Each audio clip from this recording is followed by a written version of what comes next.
There are many words commonly used today to describe political attitudes. We are told there are conservatives, liberals, libertarians, progressives, right-wingers, left-wingers, socialists, fascists, communists and Nazis. In addition, you have political party labels. You might feel that you belong to the Republican Party or the Democrat Party. Likewise, in other nations you have a Labour Party and a Conservative Party, and yet not one person in 1,000 can clearly define the ideology that any of these words represent. They are used primarily as labels to impart an aura of either goodness or badness depending on who uses the words and what emotions they trigger in their minds. Most political debates sound like they originate at the Tower of Babel. Everyone is speaking a different language. The words may sound familiar, but speakers and listeners each have their own private definitions. If we are to make sense of the political agendas that dominate our planet today, we must not allow our thinking to be contaminated by the emotional load of the old vocabulary, because once definitions are commonly understood, most of the disagreements come to an end. To the amazement of those who thought they were bitter ideological opponents, they often find they are actually in basic agreement. It may surprise you to learn that most of the great political debates of our time can be divided into just two viewpoints. All of the rest is fluff.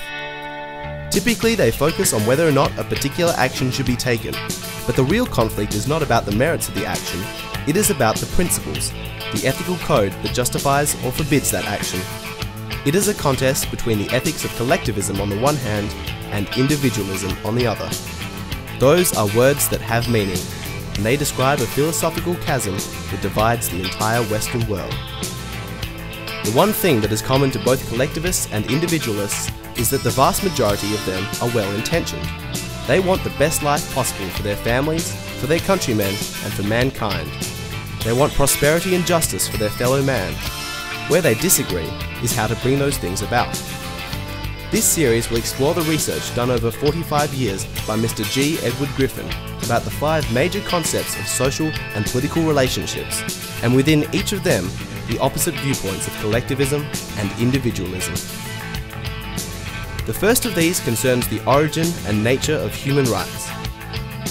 Part 1 of this series will show where rights are derived from. Does an individual have rights simply because a law guarantees them? It is important to determine where rights originate from, both for governments and individuals, because the universal rule is, a right source determines their nature. Where does the justification for protecting those rights come from, and where does an individual or government claim their authority from when they exert force over others in protecting those rights? Part 2 will examine the concept of group supremacy. We will look at the difference between a republic and a democracy and study what it means to be a group. Does a group have groups' rights? Are those rights greater than the individual's rights? And where is this greater good mentality that dictates collectivist policy likely to lead us? In Part 3, we look to the divide between collectivism and individualism regarding coercion versus freedom, primarily a question of charity. The issue of charity is a two-part question. First, what is to be achieved, and then how to achieve it. As mentioned earlier, both sides generally agree on the first part of the question, that charity is good and that we should help less fortunate individuals. However, they disagree on how they should be helped. Collectivists favour a Robin Hood syndrome, using government and taxes to redistribute wealth, and paint individualists as selfish for objecting to this. Individualists, on the other hand, advocate voluntary actions and feel that such use of force undermines the truth of the term charity. In Part 4, we examine equality and inequality under law. Collectivists believe themselves to be social engineers and use government to enforce racial or gender quotas in order to bring about a more equal society.